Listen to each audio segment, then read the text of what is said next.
ఖమ్మం నుండి triple R travels అండి మాది. ఖమ్మం నుండి బయలుదేరినాం 9 గంటలకి. రాజమండ్రి దగ్గర కొవ్వూరు టోల్గేట్ దగ్గర ఫ్లైఓవర్ దగ్గర బాగా ట్రాఫిక్ జామ్ జరిగింది. ఆ ట్రాఫిక్ జామ్లో అర్ధగంట జర్నీ చేసినాం. ఆ ఫ్లైఓవర్ మీదకి రాగానే ఒక్కసారిగా మంటలు చెలరేగిపోయినాయి. నేను అలర్ట్ అయ్యి మా స్టాఫ్ని మేలుకొంచిన.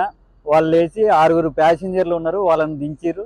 ఆ మంటలు చల్లార్పడానికి ఫైర్ సిలిండర్లతోనే ప్రయత్నం చేసినా మంటలు చల్లారలేదు. బస్సు పూర్తిగా దగ్ధం అయిపోయింది. ప్యాసింజర్లు వాళ్ళకెళ్ళ వాళ్ళు బస్సు ఎక్కిపోయారు. వాళ్ళ ఫోన్లో ఫాలోఅప్ చేశా. ఫోన్లో ఫాలోఅప్ చేస్తే బస్సులో ఎక్కి వెళ్ళిపోతున్నాం అండి అన్నారు.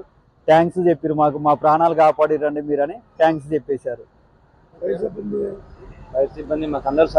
మాకు పోలీసు వారు ఫైర్ సిబ్బంది వారు కనుక మంచి సహకరించారు. ఫైర్ సిబ్బంది కనుక వెంటనే వచ్చి చల్లారిపారు. అయినా మంటలు కంట్రోల్ కాలేదు. వాళ్ళు ఇంకో ట్యాంకర్ తీసుకొచ్చి కంట్రోల్ చేసారు.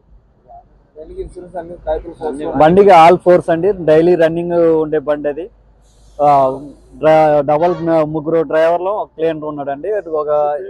నా పేరు మరిపల్లి భిక్ష, అందరూ సైదులు అని పిలుస్తారండి. వెహికల్ నెంబర్ వచ్చేసి AP39TA 1889 అండి.